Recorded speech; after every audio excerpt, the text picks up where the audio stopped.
E estamos de volta com o BBcast, seu podcast de automobilismo e outras nerds. E no episódio de hoje vamos falar das nossas previsões, últimas notícias e tudo mais sobre a Fórmula 1 e a temporada que se inicia na próxima semana. Sendo que nesta semana já temos a pré-temporada da Fórmula 1 e com um gostinho a mais que teremos Drugovich aí treinando pela Aston Martin. Vamos falar disso também. Mas antes, aqui comigo está a Débora Santos Almeida. Bem-vinda, Débora.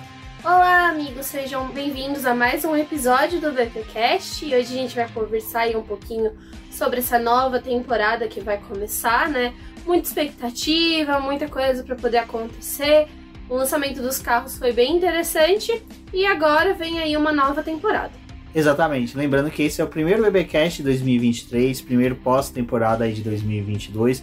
Muito obrigado a todos que estiveram com a gente em 2022 e permanece agora em 2023. E você que está ouvindo, convide um amigo, compartilhe nas redes sociais do BBcast, auxilie aí no crescimento do Boletim do Paddock, pois temporada 2023 da Fórmula 1 está começando. Também já vamos ter início aí de outras categorias também, em que faremos uma cobertura muito especial e com a ajuda de vocês será melhor ainda.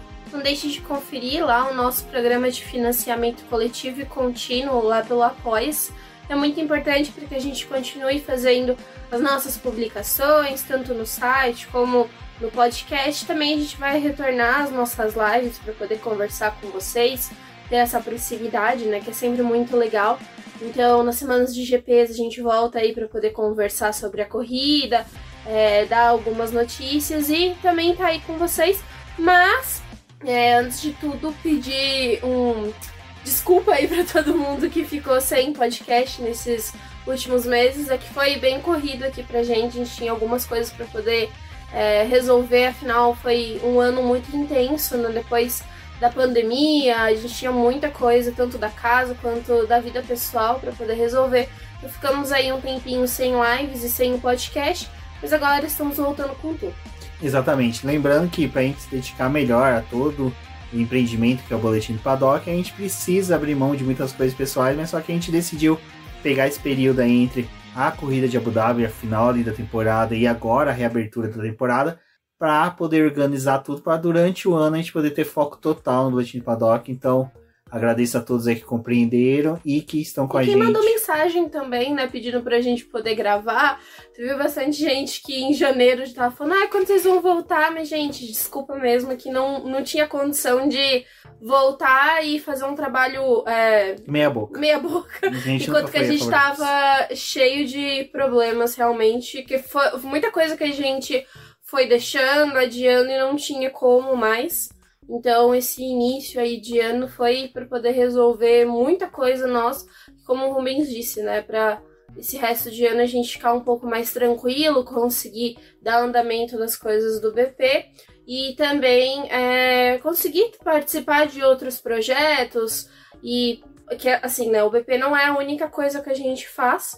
Ele é um complemento da nossa vida, a gente tem outras atividades, então foi necessário dar essa pausa e agradecer a todo mundo que compreendeu, quem mandou mensagem, conversou com a gente, teve bastante ouvintes, né, daqui do podcast, pessoal que participava das lives que mandou mensagem, os apoiadores também que compreenderam, quem continuou aqui auxiliando o projeto, porque por mais que a gente não tivesse gravando ou fazendo os podcasts, né, a gente ainda estava mantendo o site, a gente teve uma transição aí.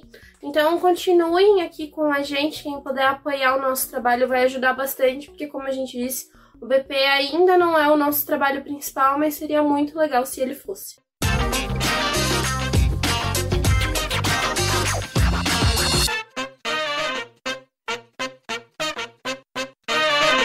Bom, Débora, a primeira mudança que a gente tem aí na Fórmula 1 é um pouco parecida até com o Campeonato Brasileiro, onde a gente teve a queda de técnicos, chefes aí, a saída.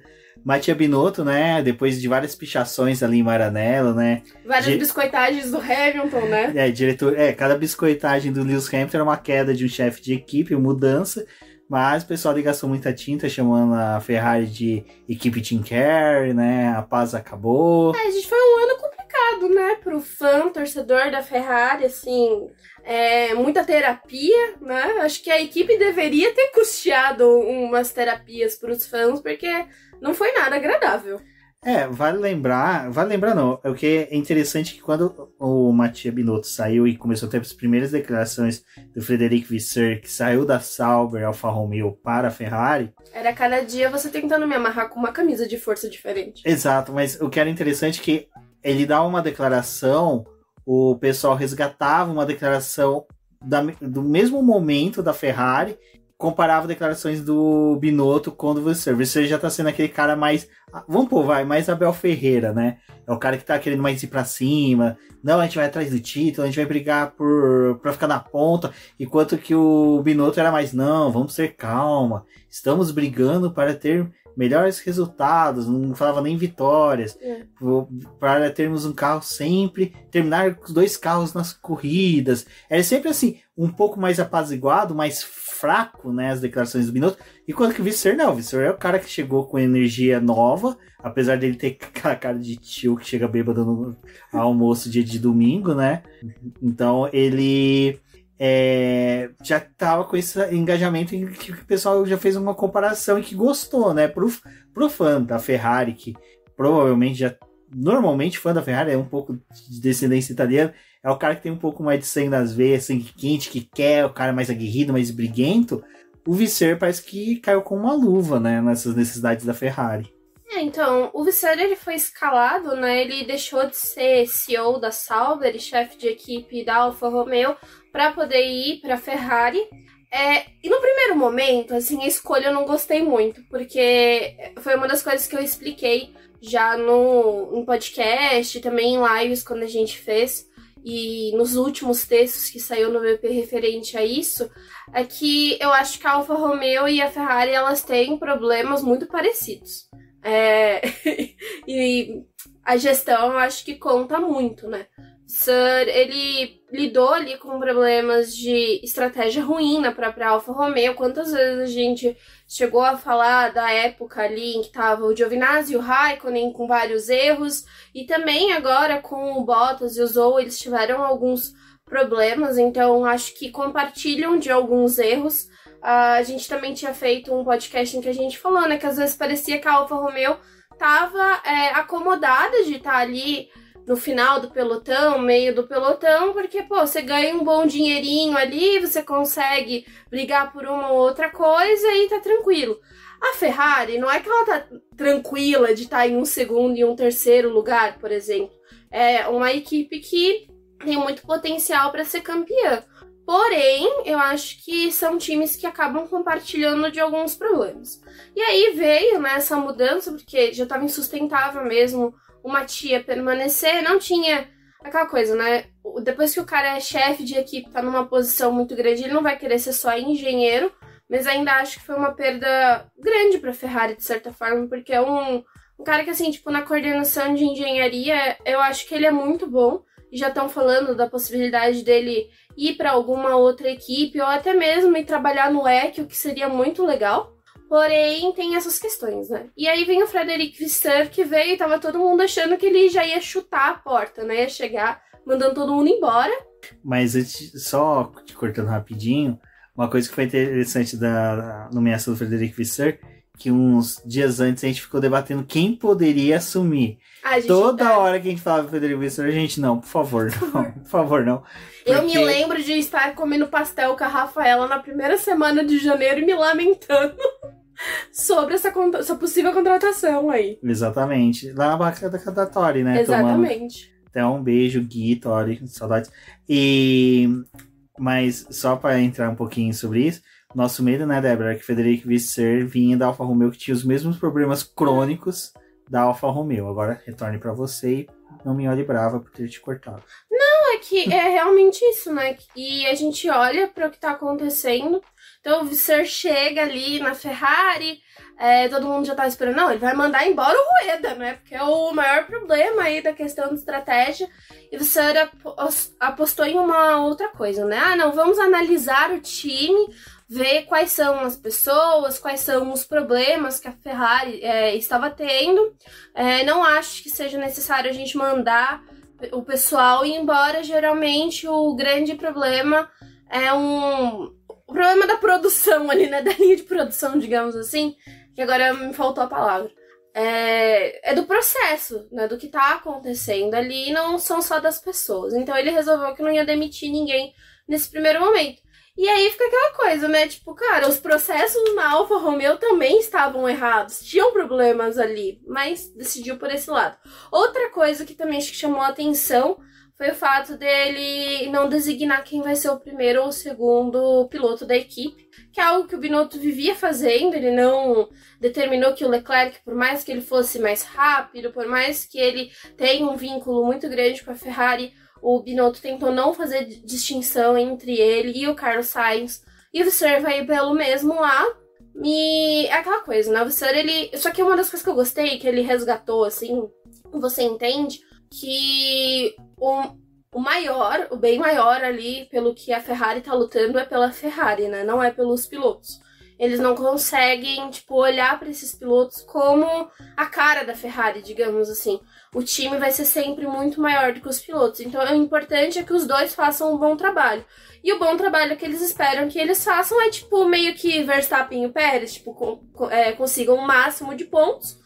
No final do ano, conquistem o título. E qual dos dois estiver à frente desse campeonato e conseguir o título, tanto faz para eles. Então o Visser falou que vai ir analisando conforme a temporada for passando. E se o Leclerc ou o Sainz acabar se destacando, aí sim, um dos dois vai ser o primeiro piloto. Mas por enquanto, a atitude com os dois vai ser exatamente igual.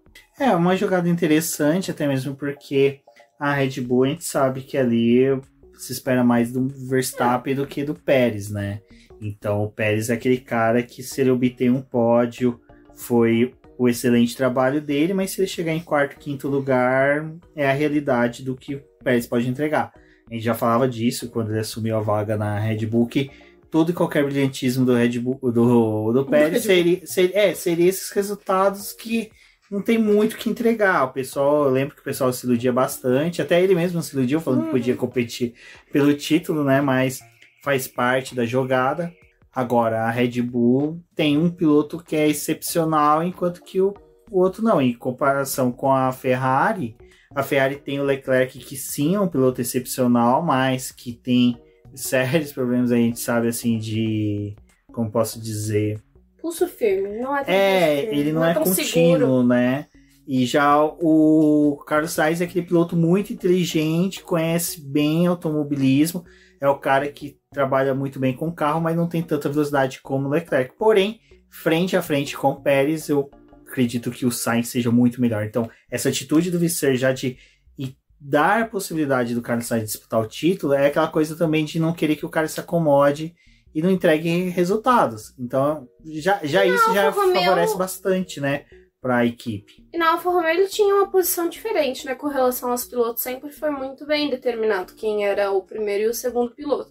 Tem essa diferença, né, mas ele está indo por um time maior e a Ferrari, obviamente, é uma marca muito maior, né, dentro da categoria. Então, não sei, gente, eu não sei o quanto que essa troca vai surtir efeito tão rápido, né? Porque tá todo mundo com aquela coisa, tipo, quando que a Ferrari vai ganhar um título novamente? E o Visser, independente do que tá acontecendo, ele entra com uma certa pressão, porque estão esperando o resultado. Sai o Frederic Visser da Alfa Romeo, né, da Sauber, e aí fica vago a posição dele, mas misteriosamente anunciam lá: ei, sai 5 segundos depois. Sai o André Seidel da McLaren, né? E ele se torna CEO da Alfa Romeo. A gente, peraí. CEO da Sauber. Da Sauber. Não é chefe de equipe. Já tem uma coisa estranha aí. E aí já começa a surgir, a gente também já havia falado sobre isso em lives e até no próprio Boletim do Paddock, que o Seidel tinha sido sondado pela Audi para assumir a Sauber, para que ele pudesse, né, já começar a trabalhar na estruturação para um dia, lá em 2026, quando a Audi vai assumir de vez as atividades da equipe. E aí fica aquela coisa, quem que vai ser o chefe de equipe? Quem que vai ser o chefe de equipe? É que a primeira designação do Seidel era determinar quem seria o chefe de equipe da Alfa Romeo, né? Porque o Seidel é o que o Rumi falou, ele vai fazer a transição até a entrada da Audi, que já foi confirmada para 2026. Só que ele vai ser aquele cara, tipo, meio Zac Brown, vai fazer os contatos, tentar arrumar patrocinador, ver o que eles podem mexer ali na estrutura, porque ele não pode ficar engessado como chefe de equipe, ter que cuidar tanto da pista quanto dessas outras partes, né? É mais para ele ficar nesse business aí por enquanto e ajeitar a casa, porque a Sauber tá naquela parte, né, em que a Audi vai ir comprando as ações para poder ir assumir. O Seidl, ele já tinha sido escolhido pela Audi para poder estar com o time, só que o Seidl só ia sair da McLaren no final de 2025 para 2026. E eles tiveram que antecipar as coisas porque o Vasseur estava saindo da equipe. Aí nesse imbróglio todo, Alessandro Alunni Bravi é anunciado como representante, o cara que vai falar em nome da Alfa Romeo nas conferências, Débora vai explicar um pouquinho melhor, mas não é chefe de equipe. Ele é chefe de equipe, mas ele não é chefe de equipe. Ele é tipo o chefe de equipe de Schrödinger. Ora ele é chefe de equipe, ora ele não é chefe de equipe. É que ele é diretor-geral do grupo Sauber. E aí ele foi escolhido para essa função. É meio que aquele papelão que a Alpine tentou fazer uma época de dividir a função de chefe de equipe. Então, basicamente, é isso que vai acontecer com a Alfa Romeo. Eles não queriam designar um chefe de equipe, nomear mesmo, ter esse nome. Também não queria que o Seidl fosse esse cara, porque a gente falou, né? Ele tem outras coisas para poder fazer. E pegaram o Bravi. O Bravi a gente não tem muito histórico, né? Porque ele é do grupo Sauber. Ele parece, na verdade, ele tem aquele porte, né, de... Estilista.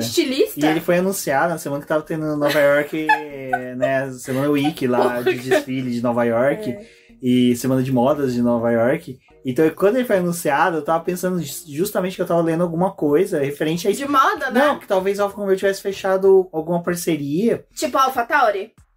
Não, com alguma indústria, tipo com o Boss, alguma coisa assim, sei lá, mas não. O cara era chefe de equipe. Não é chefe de equipe. O cara, velho, sabe a explicação dele? Parece aquelas mentorias de imersão, de coach. É um coach. Que é o coach da... O coach da...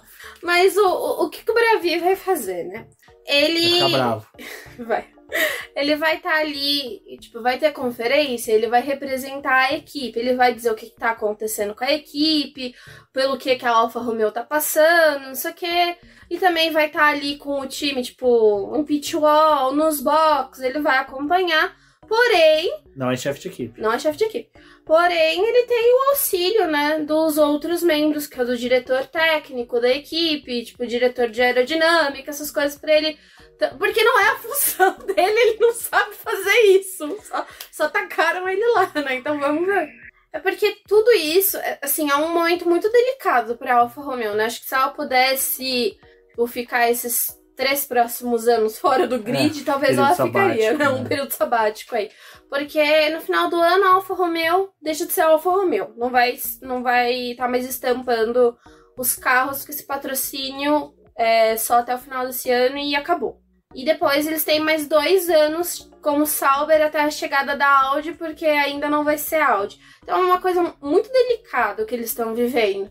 E também eles não querem colocar, acho que ninguém, assim, numa grande função, tipo, de chefe de equipe, de ter esse nome, esse peso, ou contratar alguém que já fosse experiente nessa função, porque é justamente isso, é um período de transição. A única coisa que eles estão, né, tipo assim, não pode deixar acontecer é a Alfa Romeo cair de desempenho e parar lá no final da tabela, né? Eles terminaram no meio do pelotão e eles precisam tentar manter esses resultados muito por conta da Audi. Então, também tem aquela coisa, né? Vamos ver como é que vai ser esse gerenciamento, mas o Bravi, nessa parte técnica, ele vai ter auxílio desses outros membros da equipe, né? Porque eles têm muito mais experiência com essa parte dos carros, essa questão de desenvolvimento, e aí vai ser dessa forma, ele vai ir gerenciando a Sauber, né, a Alfa Romeo, até essa mudança. Bom, a saída do Mattia Binotto da Ferrari fez igual a saída do Vettel, né, da anunciação da aposentadoria do Vettel. A anunciação foi sensacional. O anúncio do Vettel. Palavra bonita aí. Emprego totalmente errado dela. Enfim, o Mattia Binotto saiu, aí entra o Federico Vasseur, sai o Seidl da McLaren, aí anuncia o André Stella como chefe de equipe da McLaren. O Stella era o mais previsível, né? O Stella, ele só vai seguir o que o Saido deixou já pra McLaren, porque ele já tinha um plano até 2026, e aí depois a McLaren que se vira. Exato. Não, porque já começou o negócio, né? Vai voltar pra Honda. Não vai mais usar. Daí a gente comenta mais pra frente sobre voltar pra Honda. Bom, e aí a gente teve também, né, Jos Capito, que tava há um bom tempo ali pedindo, pelo amor de Deus, eu quero sair da Williams, não aguento mais. Eu quero me aposentar. E aí Jos Capito sai da Williams. Ele foi pescado da aposentadoria, né? Exatamente, né? E quis voltar pra ela. O período do curso do processo de revisão da aposentadoria acabou, não teve acréscimos no valor da aposentadoria e voltou pra aposentadoria. Bom, e aí tem a contratação do James, do nosso querido James da Mercedes, né? Que os mercedistas aí ficaram bem tristes. E aí tá legal que o cara é contratado pela Williams. A Mercedes tece vários elogios, fala bem do cara, fala que realmente vai ser uma peça de difícil reposição, mas que a equipe já estava preparada, babá. Aí vem Helmut Marko e fala que a decadência da Mercedes começou, que a Mercedes vai decair por causa da saída dele. Ai, gente, tem algumas pessoas que tinham que aposentar e não aposentam. Mas enfim, não vamos falar da Red Bull, vamos falar da Williams, né, que teve são mudanças significativas, porque a gente agora vai ter até um piloto novo que vai entrar, que a gente vai falar um pouquinho mais à frente dos novos pilotos, dos estreantes, mas a Williams teve várias mudanças ali que faz parte desse pacote que a Dorilton está apresentando, né, para o crescimento da equipe e futura venda, porque a gente sabe que a Dorilton só está administrando a Williams para um dia vender ela, valorizar ela para poder vender. A Williams, acho que o que mais pegou é que ela voltou para o final do pelotão, né? Ela terminou em 10º no Campeonato de Construtores de 2022. Tudo bem que a forma como foi o campeonato de 2021 não era realista.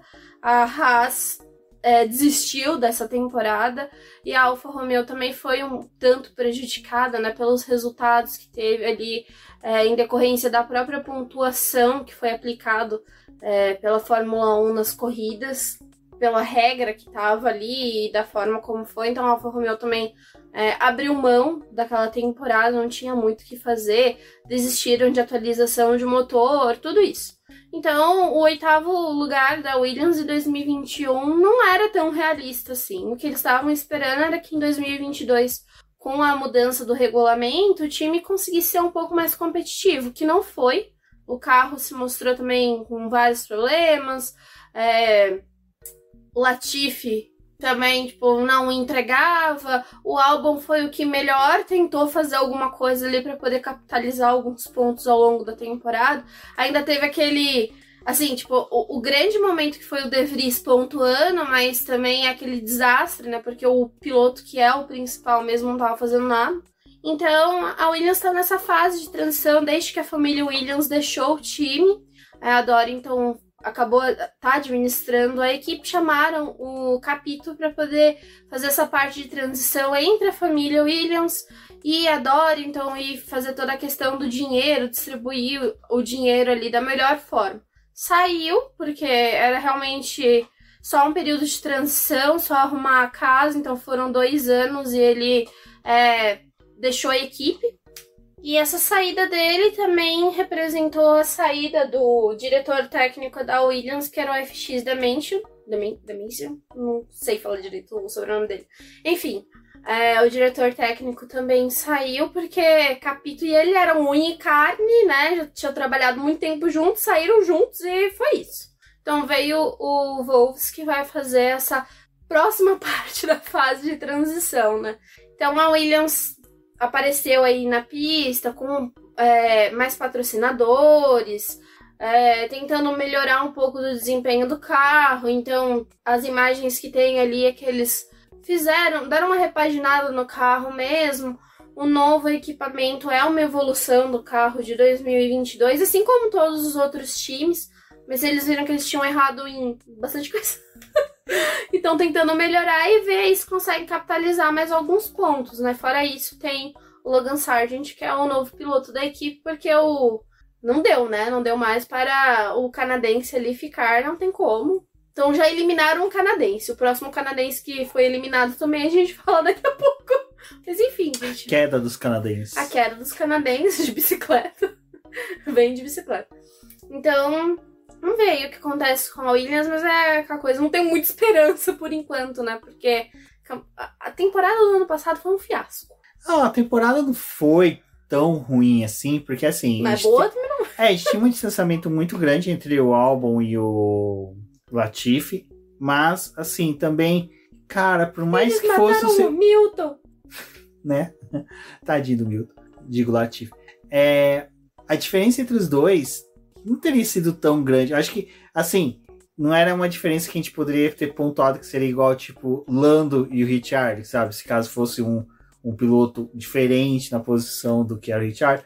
Porque eu acho que a Williams ia entregar a mesma coisa, um carro também que não era tão bom. A gente até vai comentar. Tinha muito problema. Né? A gente até vai comentar um pouquinho mais sobre a questão das pinturas, que a gente viu bastante a questão da fibra de carbono exposta. Mas, então, eu acho que, infelizmente, sim, o ano de 2022 da Williams foi um ano contínuo dos anos ruins que ela estava tendo.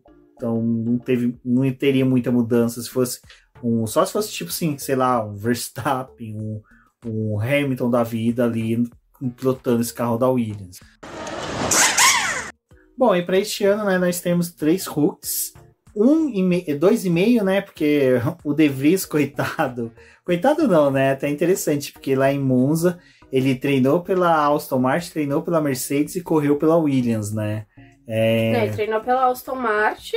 Ele tava fazendo treinos para todas as equipes, pegando roupa de todo mundo, e aí foi correr pela Williams. Foi correr pela Williams. Não, é que ano passado ele já tinha treinado, né? Pela Aston Martin, pela Mercedes. Ia testar pela Williams e acabou também correndo pela Williams. Testou também pela Williams, salvo engano. E, enfim, fez uma corrida ali, foi bem, surpreendeu, mostrou realmente, quebra um pouco aquilo que eu falei agora há pouco, né? Que sim, se fosse um álbum e um De Vries, talvez a questão de pontuação da Williams fosse melhor, mas não sabemos, né? Aquela coisa que fica no eterno IC. O Sargento Wolverine, né? O Logan Sargent, que norte-americano até que enfim a Liberty consegue no estadunidense aí para categoria, um sonho que eles estavam tendo. Depois até é uma efeméride que a Academia de Jovens Pilotos da Red Bull começou inicialmente para revelar um jovem piloto americano.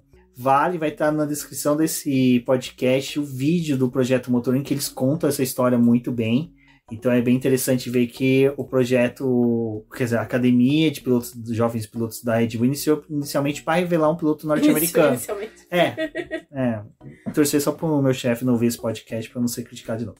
Enfim, ele pegou e acabaram não surgindo nenhum jovem piloto. Teve, eu acho que o Scott Speed, que foi um dos pilotos que mais ou menos surgiu de lá. Eles viram que não estava dando muito certo. Aí eles decidiram levar isso globalmente, assim, colocar pilotos do mundo inteiro que pudessem satisfazer a vontade da Red Bull. E se a gente vê o grid da Fórmula 1, tem muito piloto da Red Bull que foi da academia ou que... É uma academia que dá certo. Tem vários... Apesar de às vezes você falar tipo, matou alguns pilotos porque alguns foram desperdiçados. Não desperdiçados, mas foram para outras categorias. A Lotus matou mais pilotos do que a Red Bull. Mas a Red Bull tem essa característica, né? De boa parte do grid ser dela. Mas aí é só pra fechar um pouco, eu acho que um dia... Cara, eu tô prometendo demais. Um dia a gente tem que fazer um podcast falando sobre a Academia de Pilotos pra mostrar pra galera que não é esse terror todo. Mas pro pessoal saber... Peneira de futebol é mais cruel, por exemplo. O Cafu mesmo, ele foi recusado em inúmeras peneiras até ser aceito, salvo engano, pelo São Paulo. Assim, naquele momento em que ele já estava desistindo, porque ele já estava anos passando por peneiras sendo recusado. É a mesma coisa da Fórmula 1, infelizmente a gente não consegue. Em compensação, a gente vê pilotos da Red Bull que não deram certo na Fórmula 1, que foram para outras categorias e brilharam tanto, que é o Brandon Hartley, que passou pela Toro Rosso, né, naquele momento de saída do Gasly, vai o Kvyat, sai o Kvyat, entra pro Gasly, que daí trouxeram o Brandon Hartley, que na Fórmula 1 não vingou, mas em compensação na WEC o cara brilha. Então, É complicado. O Eric Vergne também, o Antônio Félix da Costa, que são 2 grandes pilotos, tanto na Fórmula... O Boemi, que surgiu da quase aposentadoria agora. O Boemi, ele tava destruindo todos os carros, né, da Fórmula E, e tá correndo brilhantemente esse ano. Mas também são pilotos que foram pro WEC, né? E o último estreante deste ano, né, Oscar Piastri, depois da novela ali que nós tivemos do Piastri, que ele saiu das masmorras da Alpine, que tava segurando ele lá. Nosso menino também, quando liberaram ele, né? Tava pálido, né? Pálido, tava precisando. Cabeludo, com unhas grandes. Tava precisando aí de uma vitamina D, coitado. Aqueles bode que some no meio da floresta, aparece 20 anos depois. Foi tosqueado, lavado, feito as unhas, escovaram os dentes dele. Tá feliz, colando, nossa. Os dois têm a mesma idade, né? Por enquanto. Não, mas eu acho que não vai ter tanta dor de cabeça. E mencionar a questão de estreantes, vale falar também do Drugo, né? Que foi para Aston Martin e que vai fazer sua estreia na Fórmula 1 oficialmente, dentro do calendário oficial da Fórmula 1, que é a pré-temporada. Então, se caso Lawrence Stroll decidir que o filho não recupera o braço, que isso é uma decisão do pai, né? O pai pode falar, filho, se não recuperou o braço. O filho fala, meu braço tá bom. O pai vai lá com o machado e corta o braço. O Drugovich pode assumir, vamos torcer para que isso não aconteça. Se acontecer, pelo menos que o machado esteja afiado. Mas o Oscar Piastri é o estreante campeão de 2021. O Logan Sargent é o quarto colocado. E o Drugovich, que é o campeão, é só piloto de teste. Ei, que da hora, né? E o De Vries, né, que é campeão da Fórmula E, porém destruiu todos os carros possíveis no ano passado, né, correndo na Fórmula E. Tanto que deu chance para que o companheiro de equipe dele, que é o Stoffel Van Dorn, ganhar o campeonato. Mas acho que de todos esses, assim, foi uma discussão muito boa, né, nesse período de férias aí. As expectativas do pessoal falando, o Sargent, não sei o quê. Tipo, as pessoas falavam que ele ia ser a maior decepção da temporada. Mas vocês estão esperando o quê? Com ele andando de Williams, galera? Vocês querem que ele seja o quê? Ganhar o campeonato ele não vai, como a Williams, não é mesmo? Então, assim, expectativa do Sargent alguma, Rubens? Porque eu não tenho. Eu só espero que ele faça um papel melhor do que o Latifi. O Sargent, eu acho assim, ele precisa entregar mais do que foi o Latifi. Pronto, é a única justificativa. Mas também ninguém espera que ele pontue em todas as corridas. Não, a justificativa pra ele estar ali nem é superar o álbum, nem andar próximo. É fazer mais do que o Latifi, ou seja, não bater em decisões. Eu acho que a minha única ressalva com o Sargent, e é uma coisa que eu tenho ressalvo com alguns pilotos, jovens pilotos que estão ali na Fórmula 2, é que eles têm pouca cabeça. A gente já viu isso, tipo, agora mais recente foi com o Tsunoda, que chega na Fórmula 1 e tem aquele choque. Não que outros pilotos não tiveram, porque a gente viu outros comportamentos, tipo, até o próprio álbum que teve isso. Tipo, você chega na Fórmula 1 e dá de cara com uma grande categoria, as cobranças são muito maiores do que numa categoria de base. E tem esse problema, né, justo com o psicológico desses pilotos. Que quando são colocados à prova, muitas vezes cometem erros. E o Sargent é um piloto que, assim, na Fórmula 2, quando chegou o momento de você precisa entregar, e a Williams estava com toda aquela coisa, tipo, vamos fazer todos os treinos que ele precisa para ele poder garantir os pontos da superlicença. Vamos colocar ele tinha que terminar ali na posição para poder conquistar os pontos. E ele cometeu alguns deslizes durante o campeonato. Então é um piloto que vamos ver o quanto... Ele vai ser apertado ali na Williams. É o que eu menciono, né? Ele precisa ser melhor do que o Latifi. Tipo, não bater em momentos que são importantes. Acho que aquela coisa também não ser o Mick Schumacher em alguns momentos que bateu o carro ali. Porque, tipo assim, a Williams ela precisa continuar desenvolvendo o carro. Também não dá pra eles ficarem fazendo peça de reposição toda hora pra um jovem piloto. A grande questão é, ele vai conseguir, como que ele vai lidar, né, com isso. E é uma pré-temporada muito curta pra você colocar um estreante. Eles deram quilometragem pro Sargent, isso a gente não pode negar, né? Ele fez treino livre. Brasil aqui, com corrida de sprint. Eles confiaram. Que o treino livre é essencial pro piloto. Tudo bem que era Latifi, né? Mas era essencial pro piloto. O Sargent ficou rodando que nem louco. Então, a Williams, acho que ela fez o papel de tentar entregar testes e treinos pra ele. Agora, o que ele vai conseguir fazer com essa informação que ele teve, aí a gente vai ver.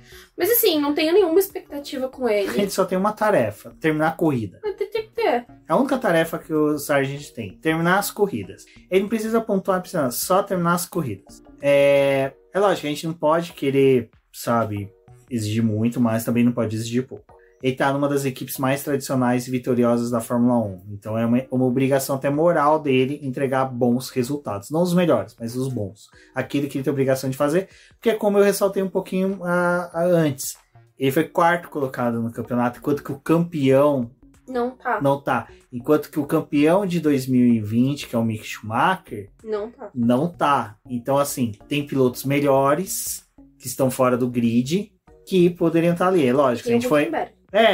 tem o Huckenberg, tem o Magnussen, tem o Ocon, que a gente poderia discutir sobre a permanência desses pilotos na Fórmula 1, mas, e o Stroll, né?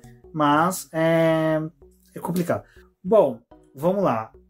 Mas falando deles, eu acho que assim, a expectativa maior nem é com o Sargent. Acho que o Sargent é aquele cara que vai ficar ali realmente em segundo plano das expectativas. Dos rookies, é o embate entre Piastri e De Vries. Porque... Só finalizando, né? O De Vries tem aquela questão de que ele vem de um longo período de maturação, vamos pôr assim, da Mercedes, trabalhando ele, colocando ele para correr nisso, correr naquilo, desenvolvendo ele nisso, naquilo, colocando ele para fazer testes. Ele é um bom piloto. Eu lembro até mesmo que uma vez, até na live no Racing Rock, com o Chris lá, eu conversando com eles e com o pessoal no chat, eu falei, bom, o De Vries ele foi superior ao Latifi, que o Latifi foi vice dele.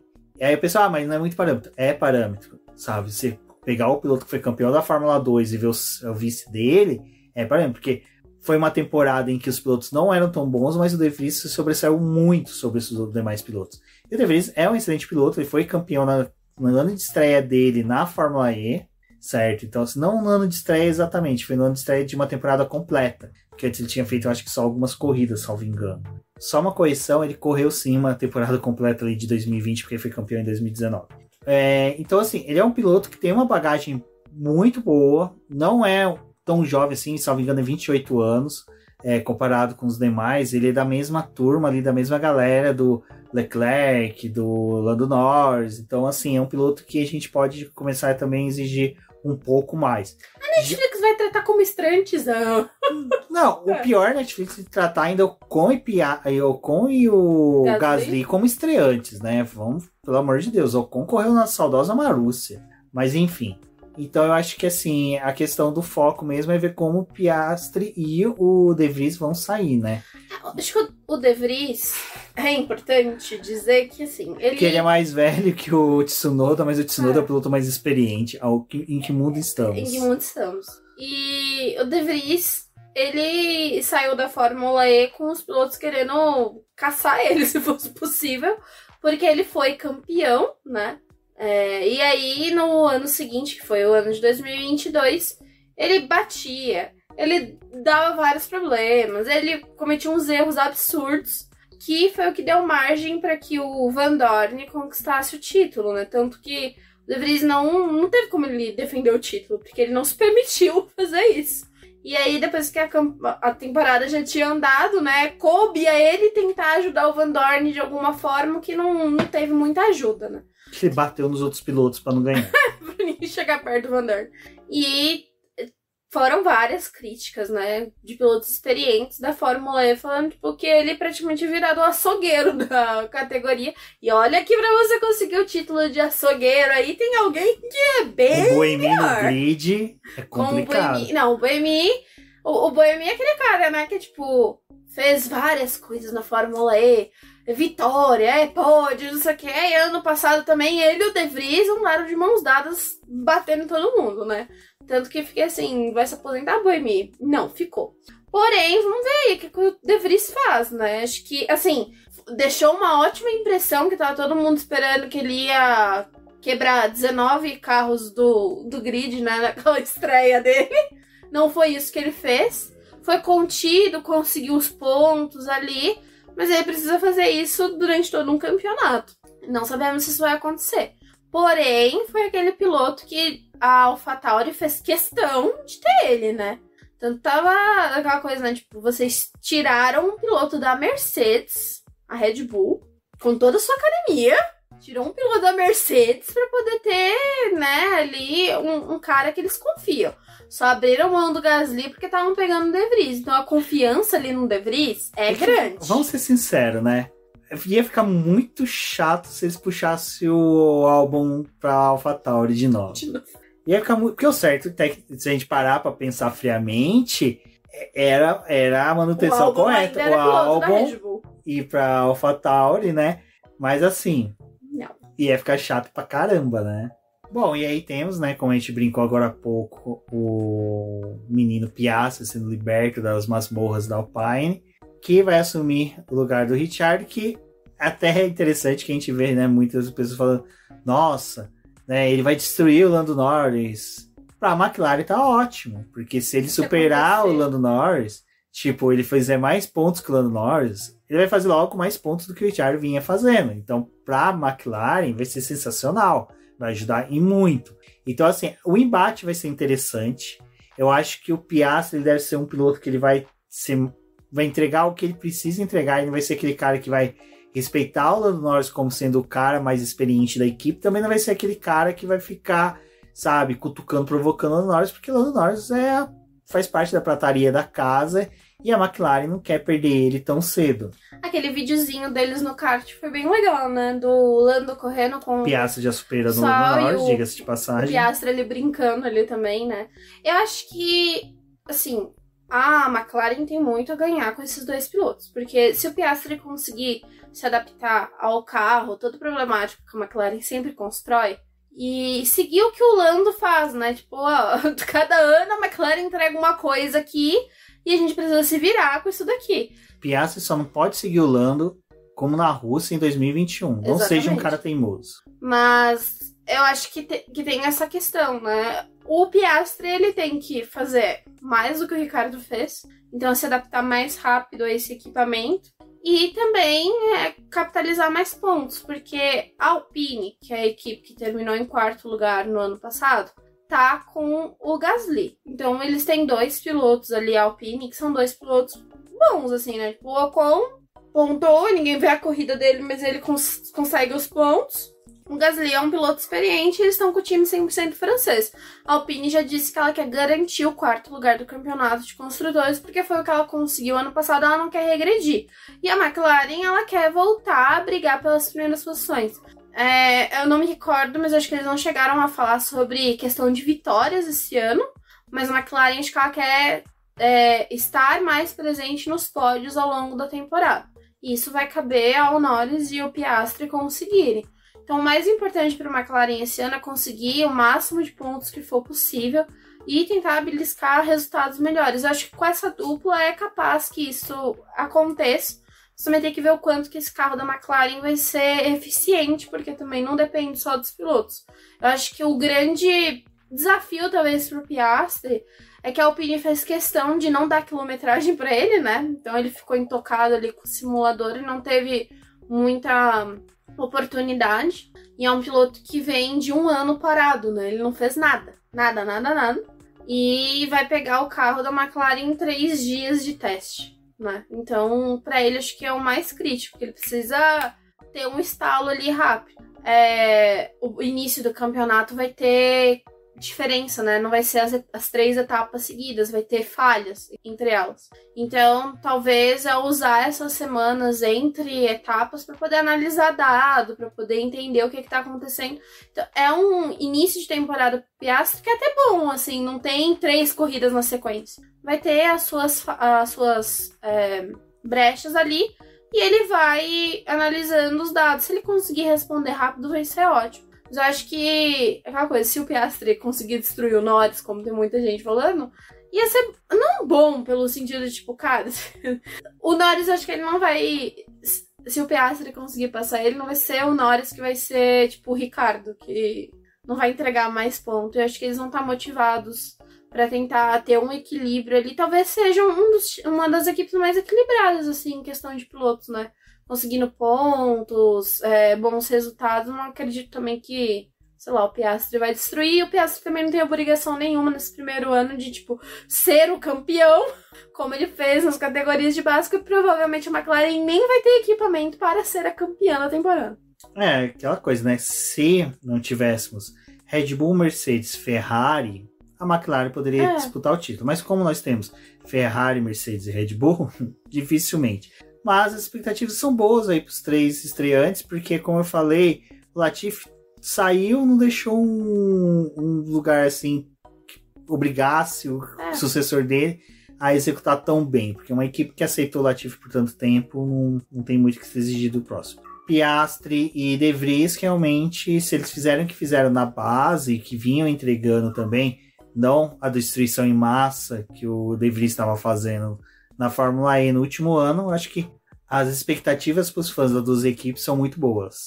Acho que a expectativa maior, na verdade, é para os companheiros de equipe desses pilotos, né? O que o Norris vai fazer com o Piastri estando ali na equipe, e o próprio Tsunoda, como que ele vai responder ao trabalho que vai ser feito, né, pelo De Vries, porque ele tá na posição de primeiro piloto, e acho que é um dos pilotos mais exigidos, porque foram 2 anos em que ele tava, tipo assim, na aba do Gasly, né? Agora é ele que se vire pra poder entregar alguma coisa. E acho que a AlphaTauri, ela deve ser uma das equipes que mais vai cobrar dele, porque, pô, já foram 2 anos. Torcer pra AlphaTauri entregar um carro bom, né? Também, porque o carro né? do ano não passado, dá pra cobrar muito com o carro ruim que eles fizeram. A gente viu que o carro era tão ruim que até o próprio Gasly passou totalmente apagado. Gente, apagado não, que ele fez questão de ser notado com as batidas dele. Estrapalhada dele. Enfim, e como eu falei, né, questão de estreante, vale aí o adendo ao Drogovic, que por um acidente que teve aí o Lance Stroll de bicicleta, quebrou o braço e não vai participar. Não quebrou o braço, ainda não sabemos. Quebrou em 3 pedaços. Na minha humilde opinião, de cara que não viu a chapa, quebrou em 3 pedaços. É que os rumores é que ele saiu do hospital com um braço enfaixado. Ninguém sabe se volta. Se fosse no SUS, tinha enfaixado o outro braço que tava bom. E agora ele estaria fazendo uma cirurgia de troca de tornozelo. Mas, como infelizmente ele está no Canadá, deve ter sido tudo ok. Deve retornar em breve. Mas o Drogovic assume o lugar dele. Porque, né, coitado do Alonso, né? É um velho idoso, velhinho aí. Não tem como exigir que nos 3 dias o cara faça os testes. E na semana seguinte corra, né? Mas o Alonso, ele estava reclamando numa pré-temporada muito curta que queria andar mais com o carro, né? Então, tava aquela coisa, tipo, Alonso vai fazer os 3 dias, que, né, não tinha por que emprestar o carro pra ninguém, né? Os testes de pré-temporada são feitos com apenas um carro e o revezamento dos pilotos. E então, é obrigatório o revezamento. É obrigatório o revezamento, assim, você... Entre os titulares. Entre os titulares. Se o titular não tiver, aí o piloto pode... Como aconteceu com o Norris, né? Quando o Ricardo não estava na pré-temporada do ano passado, o Norris fez... o trabalho, mas tinha momentos que ele não conseguia ficar na pista porque também ninguém é de ferro, né? Vou dizer a verdade, Norris fez todo o trabalho da pré-temporada até Abu Dhabi. Então, o Drugo, pelo que a Aston Martin confirmou, ele vai participar do primeiro dia de testes, que é a quinta-feira. Eles estão avaliando a situação do Stroll, então ninguém sabe ainda, né, com certeza como que o Stroll está. É certeza que o Stroll não participa da pré-temporada, mas pode ser que ele consiga entrar no carro no Bahrein. Porém, tem aquela coisa, né? Tipo, já estão dando quilometragem ao Drogovic, porque se o Stroll não conseguir correr, provavelmente o Drugo corre a primeira etapa.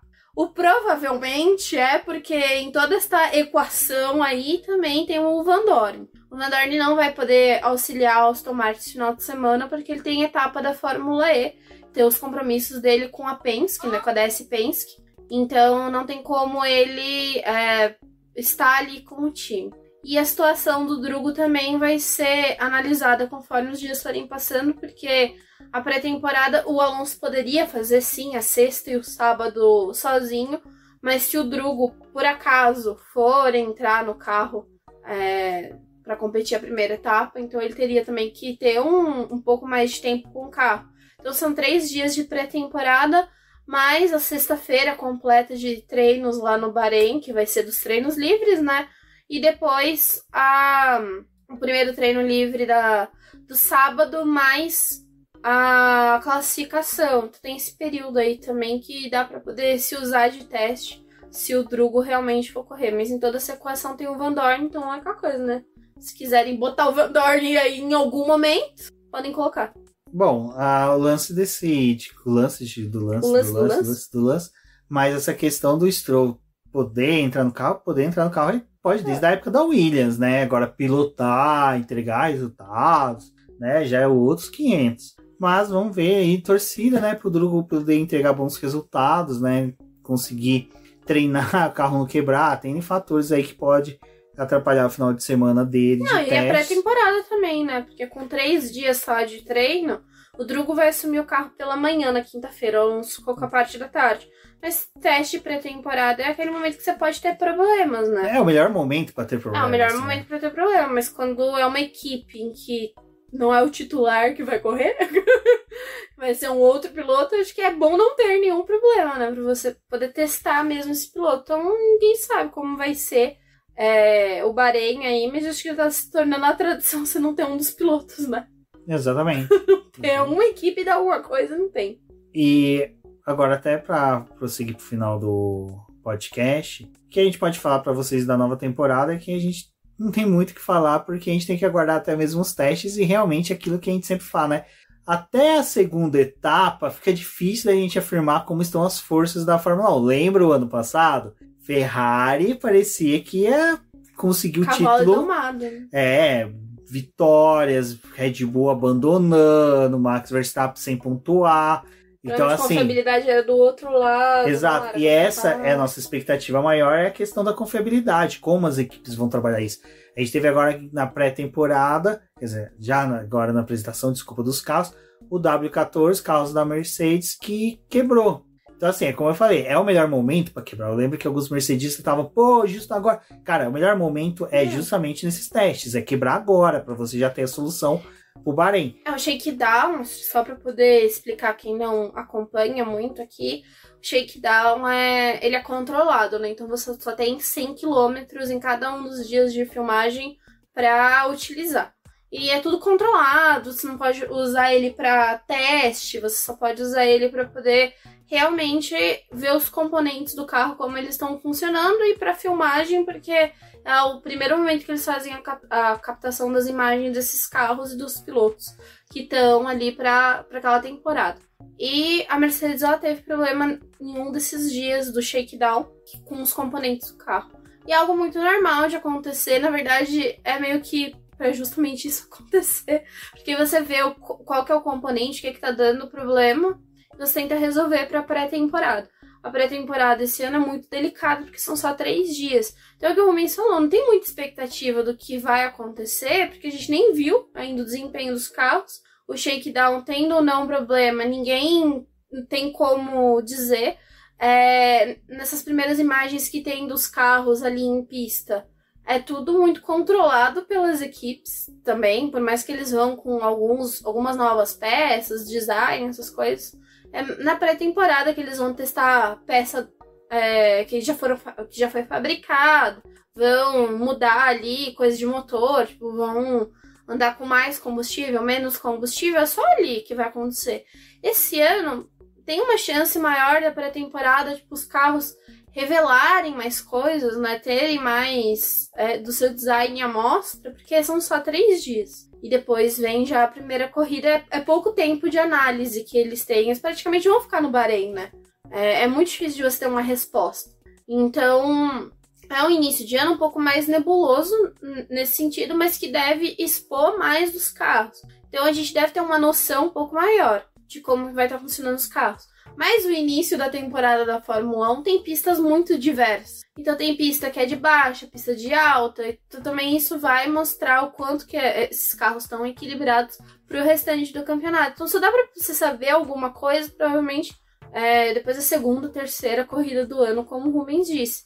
Eu acho que o foco principal é saber, a Ferrari, a Alfa Romeo e Haas vão quebrar, que nem aconteceu na pré-temporada, né? Que a Alfa Romeo e a Haas ditaram o ano da Ferrari. De estratégias, né? Ditaram muito o ano da Ferrari pelo problema de confiabilidade. Então a Ferrari provavelmente ela vai testar o motor nesse início de pré-temporada. Acho que talvez o foco da Ferrari vai ser a quilometragem, porque eles precisam ver o quanto que esse motor vai resistir e eles precisam saber se algum componente está dando problema, e foi o que eles pediram de modificação, né? A modificação da questão da confiabilidade do motor, e isso vai implicar nos 2 times que eles servem. A Alpine, a mesma coisa, teve muito problema de confiabilidade, tiveram que fazer várias trocas do motor, mas a Alpine a gente não sentia muito, porque ela estava andando ali no meio do pelotão, né? Apesar de ocupar o 4º lugar do campeonato, é uma equipe que estava ali constantemente precisando fazer troca. Então também é uma equipe que, confiabilidade, o que eles vão conseguir entregar? A Red Bull, vê o quanto que ela vai conseguir manter de ser linear. A Mercedes, o quanto que ela conseguiu crescer em desempenho, se ela conseguiu resolver o problema aerodinâmico dela, se ela conseguiu resolver o porpoise. Alguns times já estavam falando que, poxa, mesmo nos testes que a gente fez ali, com as mudanças que a FIA trouxe para os carros para esse ano, a gente vai ter problema de porpoising de novo, vai ter os problemas são semelhantes ao do ano passado. Então tem muita coisa para poder ser vista, mas alguns times têm pontos principais, né, Rubens? A questão da confiabilidade da Ferrari, como você principalmente colocou, mas a questão de estratégia também, né? A gente tem que lembrar se a Ferrari aí já vai ter mudanças, a gente vai ver alguma coisa de mudança de estratégias dela, né? Mercedes, evolução do W14, quer dizer, do W13 para o W14, o que muda? Se realmente ali o carro só ficou um pouco mais robusto, mas continua tendo todas as dores de cabeça. Eu acho que as 3 principais equipes, Mercedes, Red Bull e Ferrari, são as que a gente tem que ficar mais atento.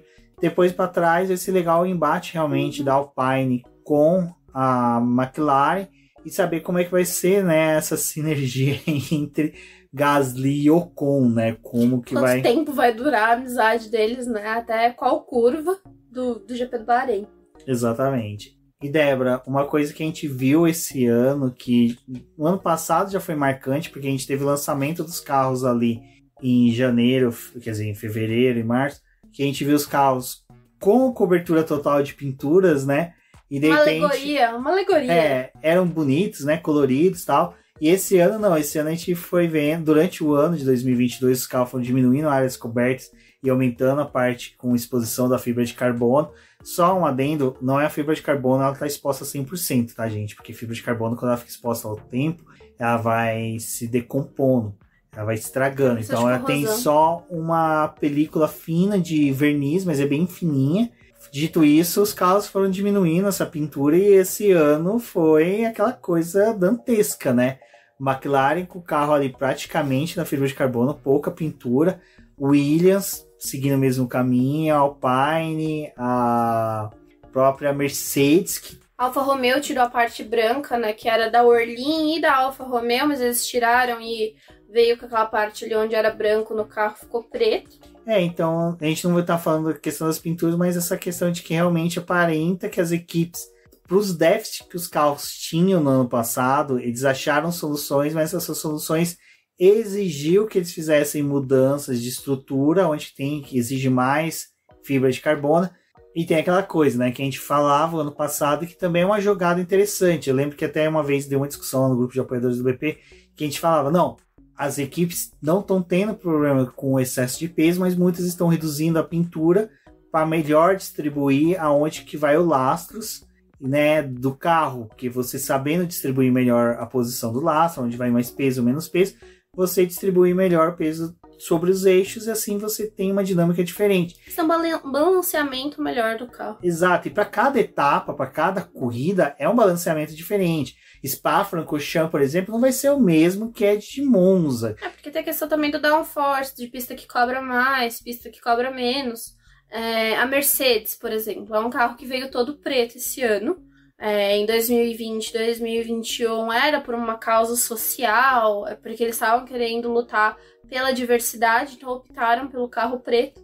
E nesse ano eles fizeram meio que aquela coisa, tipo, pra gente entrar no peso ideal, vamos raspar o carro e ele vai ser preto. Então a gente tem uma parte ali que tem a fibra mais exposta e tem uma parte brilhosa no carro, que provavelmente talvez diminua ao longo do ano, porque você tem outras coisas para poder compensar e você vai tirando a tinta. Não que assim, se o Rubens me permite, eu vou falar só um pouquinho da tinta, mas eu vou tentar ver se eu consigo fazer algum vídeo pro BP, algo do tipo. A tinta hoje usada nos carros de Fórmula 1, ela teve uma tecnologia muito grande. Então ela não é mais uma pintura que compromete o peso do carro, como era antigamente. Você pintava, tipo, dava várias mãos de tinta no carro e ele ia ganhando peso. Hoje, essas tintas elas já são feitas para ser, tipo, praticamente uma película. E esses carros, ao longo da temporada, não é a pintura que, tipo, tá ali, que você pintou o carro pro primeiro GP, ele vai ser a tinta que tá em Abu Dhabi. Esse carro, quando ele volta pra fábrica, eles acabam vendo ali, porque você teve que colocar um pouquinho de massa ali para poder consertar o chassi, arrumar uma peça, ele é repintado, sabe? Tipo, para as impurezas que aderiu à tinta conforme teve a etapa, aquilo ali eles tentam tirar. Então, tem todo um novo processo de pintar esses carros. Então, você tirar a tinta ali do carro, não é que é aquela coisa, nossa, tipo, o carro vai... Só porque a Williams, tipo, sei lá, se ele estivesse vindo preto, ela ia ganhar o campeonato. Não é desse jeito também. Mas qualquer pezinho extra que você tem no carro dá uma diferença em questão de tempo, de desempenho desse carro, volta por volta. Então, é um mecanismo muito normal de você fazer a remoção da pintura. A Mercedes retirou a pintura, como o Rubens falou, todos os outros times fizeram recortes na pintura dentro do que eles esperavam. A Mercedes parece... nessa temporada, que é a equipe que tá dentro do peso mínimo, que era o que era esperado. Porém, eles, além de tirarem a pintura, eles vão utilizar lastro. Então tem essa compensação do balanço do carro que eles vão poder usar durante a temporada. Não quer dizer que só porque você tirou uma área muito extensa da pintura, você tá acima do peso. Tem toda essa coisa, né? A Red Bull, ela... para não tirar áreas de pintura, ela mudou a pintura, né? Ela tá muito mais fosca do que ela já foi. Então, é um time também que ao longo dos anos, ela veio mudando a composição da tinta do seu carro. E foi deixando os carros mais foscos para que também reduzisse um pouco da pintura. Então, isso é um mecanismo para poder mexer com a questão do peso do carro. E assim... no regulamento, a única coisa que a Fórmula 1 diz é que você precisa que os dois carros dos times sejam iguais. Com exceção ao que você faz, que é tipo que nem o Hamilton pode usar uma cor de número e o Russell pode usar outra, porque são identificações dos pilotos. Mas os carros eles precisam ser iguais. Ela não diz nada sobre se precisa ser o carro todo pintado ou a fibra de carbono pode aparecer. Então, os times é aquela coisa, né? Se você dá liberdade pro engenheiro ganhar nem que seja 1 milésimo por volta, ele vai fazer porque a Fórmula 1 é determinada em milésimos. Então, é essa brincadeira, né? Se eles podem tirar um pouco da pintura do carro e ganhar, sei lá, 18 milésimos por volta, eles vão fazer. Porque no final do ano o que determina é o máximo de pontos que você conquistou. E se isso vai te dar alguma vantagem na pista para poder conquistar ponto, eles vão fazer. Agora, eu não sei o quanto que talvez esse regulamento possa mudar para 2024 e falar, não, gente, chega, não tem como vocês ficarem andando com os carros na fibra de carbono, a gente quer que as equipes sejam identificadas pela pintura. Aí é outros 500. Até uma questão que é interessante da Mercedes, que é da Eurotrack, é que é o seguinte, o carro ele volta a ser preto, né? E tem várias jogadas que a equipe, né, traz para a questão do carro voltar a ser preto. A gente teve aquele carro ali em 2000 que foi vitorioso, que foi o W11, né? Que foi um carro assim excepcional. Tem a questão também que quando a Mercedes entrou na Fórmula 1 depois daquele longo recesso após a temporada de 1955, com o título do Fangio, e depois ela retorna com o fornecimento de motor para Sauber. O carro também era um carro preto, então ela vai trabalhar tudo isso, e aí aquela coisa, né? Aproveitou que voltou o carro preto, só pintou aonde que vai os patrocínios. E, né? E a história da própria Mercedes, né? Que ela, para poder competir, ela teve que raspar a pintura, então ela tirou o branco e participou da etapa lá da corrida com o carro prata. Eles também usaram esse mesmo jogo para poder falar, não, mas o nosso carro já foi preto uma vez, então agora, pela questão do peso também, vamos voltar com o carro preto. Então, eles usaram toda a mistura ali pra poder falar, gente, ó aqui, ó, o carro é preto, é por isso aqui. É um W13 melhorado e torcemos para que ele funcione. E por ser preto ele vai andar, entendeu? Porque eles querem copiar o carro de 2020, 2021. Foi um carro vencedor? Foi um carro vencedor. Então vai ser um carro vencedor agora, porque a gente... O problema foi o prata. Foi ter voltado pro prata. Usou o prata, era da época do Rosberg e desandou, entendeu? Exatamente. Bom, pessoal, a pré-temporada já tá aí. Como a gente falou, é difícil. Até a própria pré-temporada vai ser uma incógnita. Provavelmente a gente vai ver equipes, a Williams brilhando. Quem não lembra que no ano passado do Magnussen ali, último segundo em Barcelona, entra na pista, faz o melhor tempo. A Fórmula 1 já fez o bingo, né? E o Ericsson lá, né? Que não sei o que a Indy, não sei o que. Bem, quem se lembra dessa novela aí, sabe muito bem que não dá pra... A Haas ano passado. É o que eu tô falando. Né? A Haas no... Tô aqui há 3 minutos falando da Magnussen e da Haas. Você me ignorou totalmente, muito obrigado. Não, é porque confundi aqui os nomes. Tá certo. Enfim, pessoal, é isso. Agradeço a todos que ouviram aí mais de 1 hora de programa. Estamos abrindo a temporada aí 2023 da Fórmula 1.